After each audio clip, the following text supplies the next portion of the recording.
नमस्कार विद्यार्थियों, स्वागत है आपका अपने YouTube channel MG sir history पर। आज हम प्रेजेंट परफेक्ट टेंस के बारे में पढ़ेंगे। तो देखिए साथियों, सबसे पहले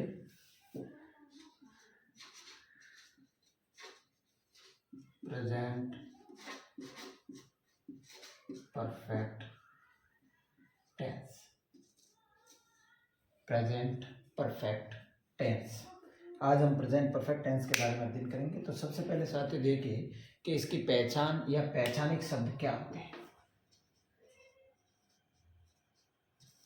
पहचान, सबसे पहले ध्यान से देखिए तो चुका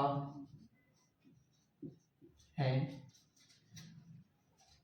चुकी हैं, चुके हैं, लिया है, लिए हैं, अथवा आ है, ई है, ए है की ध्वनि। देखो साथियों, आपको सिर्फ इतने ही शब्दों का ध्यान रखना है कि प्रेजेंट परफेक्ट टेंस जहाँ होगा वहाँ पर आपको चुका है, लिया है, चुकी हैं, चुके हैं, लिए हैं अथवा आ है, ई है, ए है की ध्वनि वहाँ पर आएगी।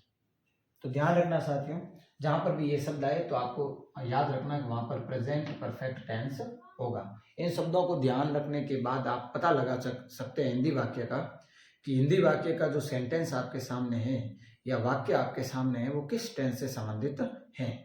यदि मान लो इंग्लिश का सेंटेंस आ जाए तो उसकी भी पहचान करने का तरीका होता है। तो देखिए साथियों, आगे इस टेंस की जो हेल्पिंग वर्ब होती है वो हैज और हैव होती है। एक वचन के साथ में हैज का प्रयोग करते हैं और बहुवचन के साथ में हैव का प्रयोग करते हैं। और इसकी जो मेन वर्ब होती है, मेन वर्ब, तो हमेशा ध्यान रखना इसके अंदर थर्ड फॉर्म का प्रयोग किया जाता है। इस सेंटेंस के अंदर हमेशा ध्यान रखना आपको मेन वर्ब की थर्ड फॉर्म का प्रयोग किया जाता है।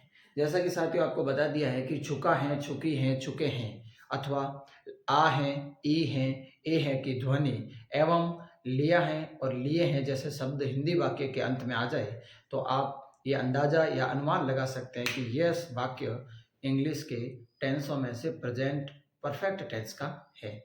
एवं यदि मान लो इंग्लिश का सेंटेंस आ जाए, आपको पता लगाने के लिए कहते हैं, तो आप उस सेंटेंस के अंदर देखिए हेल्पिंग वर्ब के रूप में हैज या हैव आया हुआ हो और उसके साथ में वर्ब की थर्ड फॉर्म होना कंपलसरी है। यदि वो भी उसके साथ में है तो 100% प्रेजेंट परफेक्ट टेंस का वह सेंटेंस होगा। देखिए एक बार वापस पहचान को, चुका है, चुकी हैं, चुके हैं, लिया है, लिए हैं अथवा आ है, ई है, ए है की ध्वनि। हेल्पिंग वर्ब के रूप में हैज एक वचन के लिए, हैव बहुवचन के लिए और मेन वर्ब की थर्ड फॉर्म का प्रयोग करेंगे। तो देखो साथियों, अभी हम कुछ सेंटेंस करके देखते हैं। एक सेंटेंस करेंगे तो आपको अवश्य पता चल जाएगा।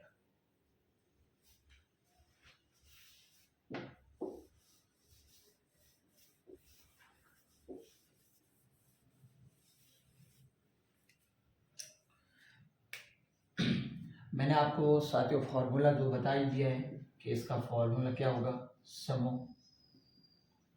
यदि सिंपल होता है तो फॉर्मूला लगाना आपको समो, यदि नेगेटिव होता है तो फॉर्मूला लगाना आपको सन्मो,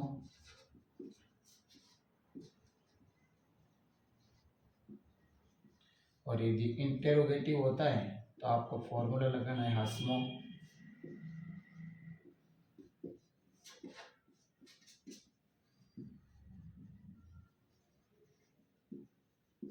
और यदि इंटेरोगेटिव नेगेटिव हो जाए तो आपको हसनमो। ये फॉर्मूला इंटेरोगेटिव नेगेटिव के लिए प्रयोग करना है। कुछ नहीं साथियों, इसके अंदर दो के बाद में तीसरा एन लगाने से नेगेटिव शामिल हो जाएगा।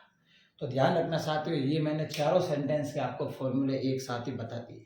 यदि सिंपल सेंटेंस होगा तो आपका फॉर्मूला होगा समो, और यदि नेगेटिव होगा तो आपका फॉर्मूला होगा सनमो, इंटेरोगेटिव होगा तो हसमो, और इंटेरोगेटिव नेगेटिव होगा तो हसमो के बीच में तीसरे स्थान पर एन यानी नॉट लगाना है। तो ये चारों सेंटेंस के फॉर्मूले हो गए। अब हम सिंपल के बारे में बात करते हैं।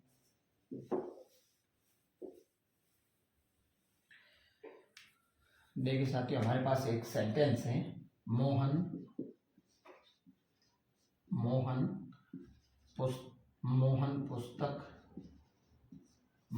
पुस्तक पढ़ चुका है। तो सबसे पहले हिंदी वाक्य को देखिए साथियों कि इसके अंदर आपको क्या पहचान या फिर कौन से टेंस की पहचान नजर आ रही है। तो हमें पता चल रहा है कि इसके अंदर हमें चुका है शब्द मिल रहा है, और चुका है शब्द प्रेजेंट परफेक्ट टेंस का होता है।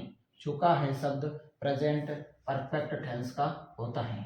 तो साथियों इससे हमें पता चला कि टेंस कौन सा हो गया, प्रेजेंट परफेक्ट टेंस हो गया। फिर हमें आइडिया लगाना है कि सिंपल है या नेगेटिव है, इंटेरोगेटिव। तो सबसे पहले देखिए क्वेश्चन मार्क लगा हुआ है क्या, नहीं लगा हुआ है, इसका मतलब इंटेरोगेटिव तो नहीं होगा। नेगेटिव नहीं आया हुआ है क्या, नहीं आया हुआ है, इसका मतलब नेगेटिव भी नहीं होगा। जब कोई सेंटेंस इंटेरोगेटिव भी नहीं हो, नेगेटिव भी नहीं हो, तो फिर वह सेंटेंस 100% सिंपल सेंटेंस होगा। तो फॉर्मूला लगेगा ये, एस का मतलब सब्जेक्ट, एच का मतलब हेल्पिंग वर्ब, एम का मतलब मेन वर्ब, ओ का मतलब ऑब्जेक्ट। तो सबसे पहले सब्जेक्ट को देखते हैं। तो इसके अंदर मोहन सब्जेक्ट है, तो हमने सबसे पहले मोहन लिख लिया। उसके बाद हेल्पिंग वर्ब आप लोगों को मैंने बता ही दिया है कि इसके अंदर हेल्पिंग वर्ब एक वचन के लिए या सिंगुलर के लिए हैज का प्रयोग, बहुवचन या प्लूरल के लिए हैव का प्रयोग करते हैं।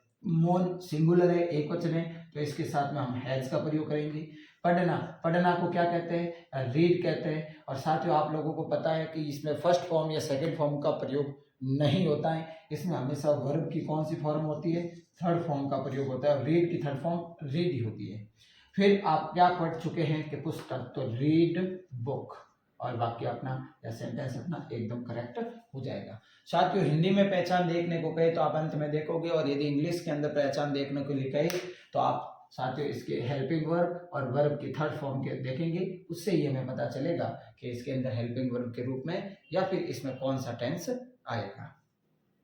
साथियों सिंपल का एक सेंटेंस और ले लेते हैं, जिसके अंदर देखिए मैं या फिर मैंने खाना खा लिया है। मैंने खाना खा लिया है। तो साथियों आपको पहचान नजर आ ही रही होगी, लिया है। तो साथियों सबसे पहले हम इसका इंग्लिश में बनाते हैं, तो फॉर्मूले के हिसाब से सबसे पहले लिखेंगे सब्जेक्ट, तो आई। फिर उसके बाद में साथियों लिखेंगे आई, और हेल्पिंग वर्ब के रूप में आप लोगों को बता ही दिया है कि एक तो हैज आता है, एक हैव आता है, और आई के साथ में आप लोगों को पता है हैव का प्रयोग किया जाता है, तो आई हैव। अब खाना को ईट कहते हैं, और ईट की थर्ड फॉर्म क्या होती है, ईटन होती है, क्योंकि वर्ब की इसमें कौन सी फॉर्म लगती है, थर्ड फॉर्म। और फूड यानी भोजन होता है, तो ईटन फूड। तो साथियों इस प्रकार ये सेंटेंस भी बन जाता है। फिर हम साथियों नेगेटिव सेंटेंस के बारे में देखते हैं। सिंपल सेंटेंस, मोहन पुस्तक पढ़ चुका है, मैंने खाना खा लिया है। यदि इसी के अंदर मैं ये सेंटेंस इस प्रकार बोलता हूं कि मोहन पुस्तक नहीं पढ़ चुका है, या मैंने खाना खा लिया है, इसकी जगह बोलेंगे मैंने खाना नहीं खाया है, तो सेंटेंस नेगेटिव का बन जाएगी। लेकिन हम कोई दूसरे सेंटेंस लेके देखते हैं।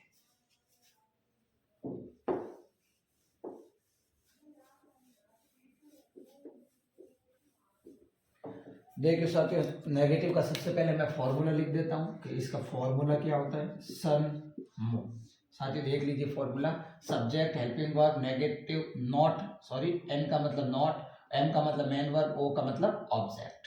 तो इस प्रकार हम देखते हैं सबसे पहले कि इसके अंदर कोई वाक्य लिख के देखते हैं। वाक्य देखते हैं, राम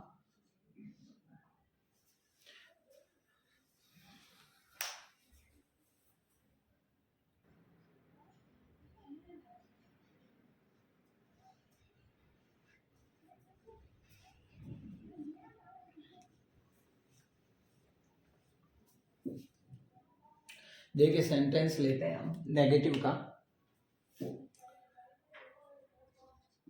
मोहन खाना मोहन ने, यहाँ पे एक शब्द जोड़ देना, मोहन ने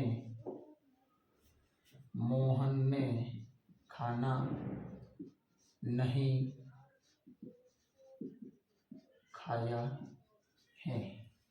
मैंने अपना गृह कार्य नहीं किया। देखो साथियों, हमने दो सेंटेंस नेगेटिव के ले लिए। अब इसके अंदर आप देखिए ध्यान से कि इसके अंदर नहीं आया हुआ है, दोनों के अंदर नहीं आया हुआ है। और जब नहीं आया हुआ है तो फिर साथियों इसके अंदर आप ध्यान से देखना कि इसके अंदर नहीं आया हुआ है और नहीं आया हुआ है, तो इसका मतलब ये दोनों सेंटेंस नेगेटिव हो गए। कौन से हो गए? नेगेटिव हो गए।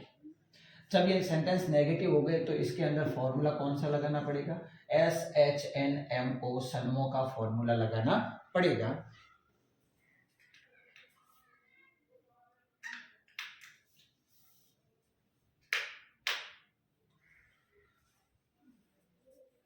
तो फिर देखिए साथियों, इस फॉर्मूले के हिसाब से सबसे पहले आप क्या लिखेंगे? सब्जेक्ट लिखेंगे। तो सब्जेक्ट इसमें क्या है? मोहन। फिर आपको पता है हेल्पिंग वर्ब के रूप में हैज और हैव का प्रयोग किया जाता है। तो यहाँ पर क्या आ जाएगा? मोहन एक वचन है इसीलिए हैज का प्रयोग किया जाएगा। और तीसरे नंबर पे एन यानी नॉट लगाएंगे। फिर देखिए साथियों मेन वर्ब, तो खाना को ईट कहते हैं और ईट की थर्ड फॉर्म होती है ईटन। और हम क्या खा रहे हैं? फूड यानी भोजन खा रहे हैं, तो ये फूड के लिए आ जाएगा फूड। फिर साथियों देखिए अगला सेंटेंस, मैंने अपना गृह कार्य नहीं किया है, नेगेटिव सेंटेंस है, तो साथियों फॉर्मूला लगेगा सन्मो। सन्मो में सबसे पहले सब्जेक्ट क्या आ जाएगा साथियों? आई। और आई के साथ में हेल्पिंग वर्ब के रूप में हैव आता है। तीसरे नंबर पे नहीं आया हुआ इसीलिए नॉट आएगा। और करना को क्या कहते हैं साथियों? डू कहते हैं। और डू की थर्ड फॉर्म क्या होती है? डन। और अपना होमवर्क क्या कहते हैं? तो माई होमवर्क। गृह कार्य को क्या कहते हैं? होमवर्क। तो साथियों इस प्रकार ये नेगेटिव का सेंटेंस बनेगा। इसके अंदर बस इतना सा ध्यान रखना, आपको नॉट नहीं भूलना है, तो आप नेगेटिव के सेंटेंस को आसानी से समझ सकते हो। अब देखिए साथियों हम इंटेरोगेटिव सेंटेंस के बारे में देखते हैं। क्या तुमने चाय पी है? पहला वाक्य। क्या तुम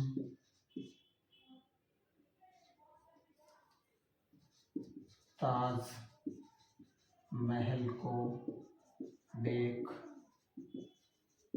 चुके हो? क्या तुम ताजमहल को देख चुके हो? तो देखिए साथियों इन दोनों सेंटेंस को देखते हैं। इसके अंदर साथियों देखिए कि सबसे पहले एक वर्ड आया हुआ है क्या, जो प्रश्न पूछने में मदद करता है। लेकिन मैं आपको पहले वाले वीडियो में बता चुका हूं कि यदि किसी भी हिंदी वाक्य के सेंटेंस के पहले क्या शब्द आ जाए तो उसकी इंग्लिश हमेशा इंग्लिश बनाते समय इंग्लिश के सेंटेंस में नहीं आएगी। तो ध्यान रखना, इसमें डायरेक्ट हस्मो का फॉर्मूला फॉलो करना। सबसे पहले हेल्पिंग वर्ब हमेशा सब्जेक्ट के हिसाब से लगती है। इसमें यू बहुवचन होता है तो हेल्पिंग वर्ब क्या आ जाएगी? हैव। फिर आ जाएगा subject have you. Main verb क्या है? पीना। पीना को क्या कहते हैं? टेक की थर्ड फॉर्म टेकन। और चाय को कहते हैं टी। और क्वेश्चन मार्क का question mark, have you taken T. फिर दूसरा सेंटेंस है देखिए साथियों, इसमें देखो साथियों इसमें देखो क्या क्या अंग्रेजी नहीं आएगी। और सबसे पहले तुम सब्जेक्ट है इसीलिए तुम बहुवचन होता है तो हैव का प्रयोग किया जाएगा। उसके बाद में तुम के लिए यू का प्रयोग। फिर आएगा साथियों देखना को कहते हैं सी, और सी की थर्ड फॉर्म होती है सीन। और उसके बाद में ताजमहल को नहीं देखा तो द ताज महल। और क्वेश्चन मार्क लगाना नहीं बोलना है। तो साथियों इस प्रकार ये इंटेरोगेटिव सेंटेंस हो जाता है। अब हम देखेंगे इंटेरोगेटिव नेगेटिव सेंटेंस। राम ने खाना क्यों नहीं खाया है? तो साथियों इसके अंदर क्वेश्चन भी पूछा गया है और इसके साथ में आपको नेगेटिव सेंटेंस भी दिया गया। तो इसका देखो सेंटेंस कैसे बनेगा। तो साथियों सबसे पहले इसमें देखते हैं कि क्या ये सेंटेंस सबसे पहले क्या शब्द से शुरू हुआ? नहीं। तो कि इसके अंदर क्वेश्चन पूछने वाला शब्द कौन सा है? तो राम ने खाना क्यों तो इसका मतलब प्रश्न पूछने वाला शब्द क्यों है। तो सबसे पहले इंग्लिश इसकी ही आएगी। तो क्यों को इंग्लिश में कहते हैं वाई, वाई यानी क्यों। उसके बाद इस फॉर्मूले को लगाना है। तो सबसे पहले हेल्पिंग वर्ब, राम सिंगुलर है, सिंगुलर के साथ में कैसी हेल्पिंग वर्ब आती है, हैज आती है। तीसरे नंबर पे आपको राम लिखना है। चौथे नंबर पे एन यानी नॉट लिखना है। और फिर एम यानी वर्ब, वर्ब क्या है, खाना, खाना को क्या कहते हैं, ईट, ईट की क्या आएगी, थर्ड फॉर्म, तो हमने लिख दिया ईटन। और क्या नहीं, तो फिर आ जाएगा आपको भोजन, पीछे बच गया तो भोजन, और क्वेश्चन मार्क आपको लगाना नहीं भूलना है। तो साथियों इस प्रकार ये सेंटेंस बनता है, क्योंकि हमने सबसे पहले क्यों की अंग्रेजी लिखी, उसके बाद में हमने हेल्पिंग वर्ब फॉर्मूले के हिसाब से हेल्पिंग वर्ब लिखी। तीसरे नंबर पे सब्जेक्ट, तो हमने सबसे पहले राम सब्जेक्ट को लिखा, उसके बाद में हमने नॉट लगाया। फिर मेन वर्ब लिखेंगे तो मेन वर्ब की यहाँ पे आएगी थर्ड फॉर्म, और फिर उसके बाद में ऑब्जेक्ट फूड बच गया था, फूड लगाया और क्वेश्चन मार्क लगा के इस सेंटेंस को खत्म किया। तो साथियों इस प्रकार हमारा प्रेजेंट परफेक्ट टेंस कंप्लीट होता है, प्रेजेंट परफेक्ट टेंस। तो साथियों अगले भाग में देखिए प्रेजेंट परफेक्ट कॉन्टिन्यूस टेंस के बारे में। Thank you.